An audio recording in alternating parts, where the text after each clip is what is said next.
Friends, my kitchen my રેસિપીમાં આપનું સ્વાગત છે। આજે આપણે બનાવીશું સેવ ટમેટાનું શાક। નાનાથી લઈ મોટા સૌ કોઈને આ શાક ખૂબ જ ભાવતું હોય છે। આ શાક ફક્ત 10 મિનિટમાં તૈયાર થાય છે। આને ભાખરી તેમજ રોટલા સાથે ખાવામાં ખૂબ જ મજા પડે છે। જો મારી રેસિપી તમને ગમે તો લાઈક શેર જરૂરથી કરજો।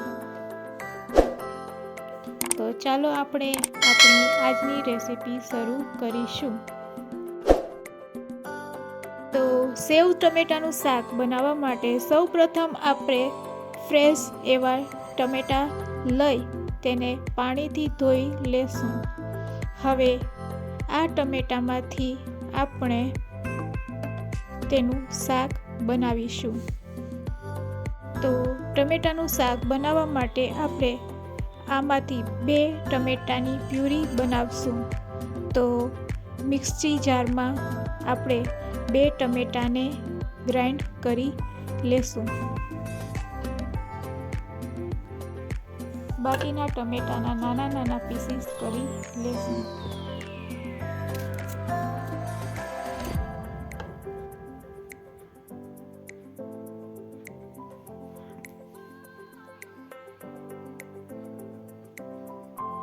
નાના પીસ થઈ જાય એટલે તેને એક બાઉલમાં લઈ લેશું।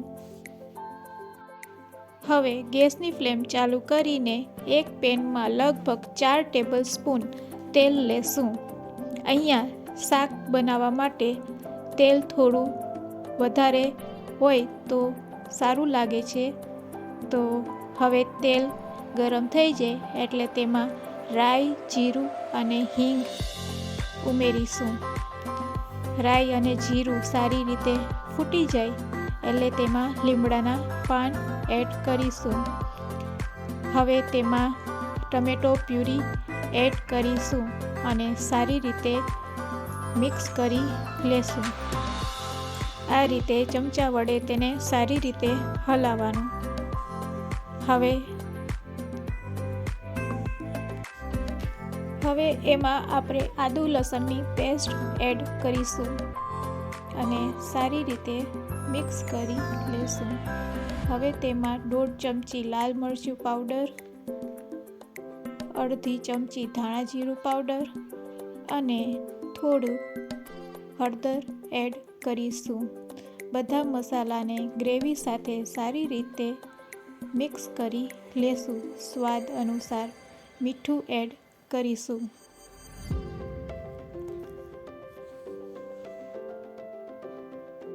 ગ્રેવીમાંથી તેલ છૂટું પડવા માંડ્યું છે તો આ સ્ટેજ ઉપર આપણે ટમેટા ઉમેરશું અને તેને સારી રીતે 1 મિનિટ માટે આ રીતે હલાવીશું।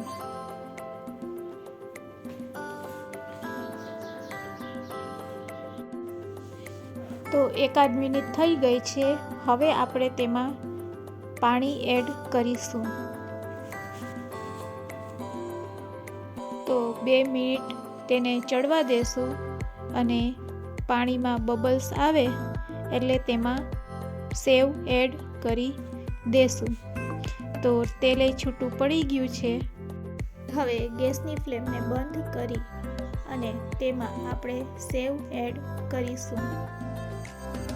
તો સેવ ઉમેર્યા પછી આપણો રસો થોડોક ઘટ થશે તો એ રીતે તમારે પાણીની માત્રા રાખવાની। જો રસો જોતો હોય તો થોડું પાણી વધારે એડ કરજો। તો રેડી છે આપણું સેવ ટમેટાનું શાક સર્વ કરવા માટે। તો રેડી છે સેવ ટમેટાનું શાક સર્વ કરવા માટે। આને આપણે ભાખરી કા રોટલા સાથે સર્વ કરી શકીએ છીએ।